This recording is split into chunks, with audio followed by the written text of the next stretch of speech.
เจ้าสบายดีทานเอดมินฟังท่านเอดมินที่เคารพจากรายการลาวแฮวพบกันอีกทีหนึ่งอยู่ในเดือน2กับช่วงต้นปีใหม่วันนี้ท่านหมอจะมาเว้าเกี่ยวกับ22พยาธิที่มักพบในกลุ่มผู้ที่อายุสูงแต่ในวันนี้จะเสนอเพียงแต่10พยาธิเพราะว่าถ้าหากจะบรรยายยาวไปก็คงจะเป็นการรบกวนของท่านผู้ฟัง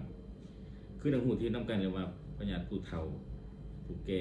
มันเป็นกฎเกณฑ์ที่จะต้องเกิดขึ้นอยู่ในครัวเรือนของใครทุกคนนับแต่ทั้งเจ้าของเองพอหอนย่ำเฒ่าย่ำแก่แล้วมันต้องมีพยาธิที่ติดตามมาหลายพยาธิเพราะว่าผู้เฒ่าเป็นภูมิคุ้มกันของผู้เฒ่ามันจะลดลงความแก่นำมาฉะนั้นท่านมองจะแนะนำในบรรดาพยาธิมือนี้เลยแม่นว่าต้นตอหลักเนี่ยจะเว้าเรื่องอาการต้นตอเนาะอันกามีอาการเล็กน้อยส่วนเนื้อในรายละเอียดท่านหมอขอให้ท่านผู้ฟังผู้ชมได้ไปปรึกษานำหมออยู่ในรายการในแอปลาวแฮลเนาะไปลงทะเบียนติดต่อมาทางรายการเนาะก็คือเราหูว่าเมื่อเฮาอายุสูงขึ้นทางกายก็เริ่มทรุดโทรมเนาะประสิทธิภาพทุกอย่างของร่างกายเช่นภูมิคุ้มกันที่ของร่างกายที่ต่อสู้กับพยาธิติดเชื้อก็ลดลงโดยเฉพาะเมื่ออายุสูงขึ้นไขมันของร่างกายก็จะมีการสะสมแล้วก็อายุสูงก็เสี่ยงต่อการเจ็บป่วยหลายขึ้นเนาะพยาธิโดยทั่วไปในกลุ่มที่ผู้อายุสูงรวมมีอันที่1ก็คือพยาธิที่เบาหวานเนาะพยาธิเบาหวานคือหูนำกันเป็นพยาธิที่ซ้ำเหือเนาะมีผลกระทบต่อหลายอันต่อร่างกายเนาะตามการสถิติที่บ่เป็นทางการ 33% ของ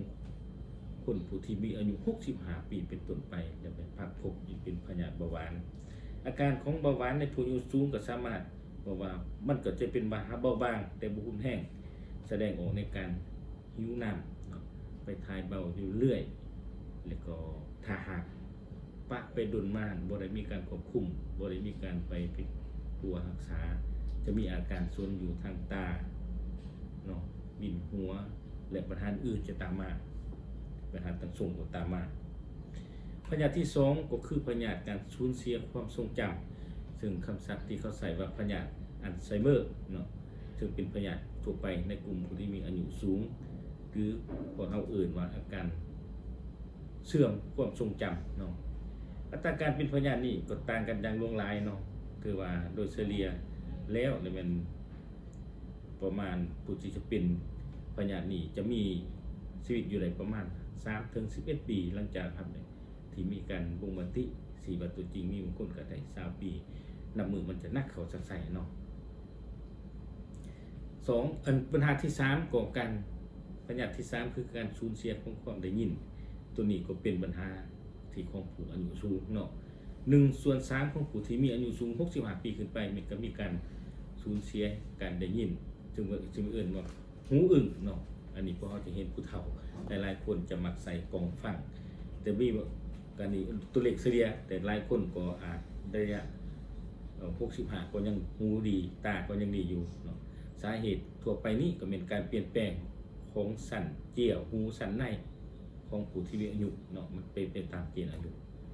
พยาธิที่4ก็คือพยาธิแกนตาขุ่นภาษาอื่นเรียกว่า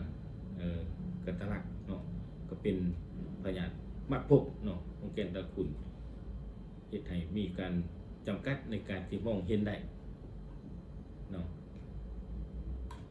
ปัญหาที่5พยาธิที่5คือการกระดูกเสื่อมเนาะกระดูกเสื่อมนี้ก็มักพบผู้ที่อายุสูงส่วนหลายก็จะเป็นอยู่ใน65 ถึง 70 80 ปีเป็นต้นไปเนาะกระดูกเสื่อมกระดูกพร่อยเนาะพออายุสูงเท่าใดการเสริมสร้างของกระดูก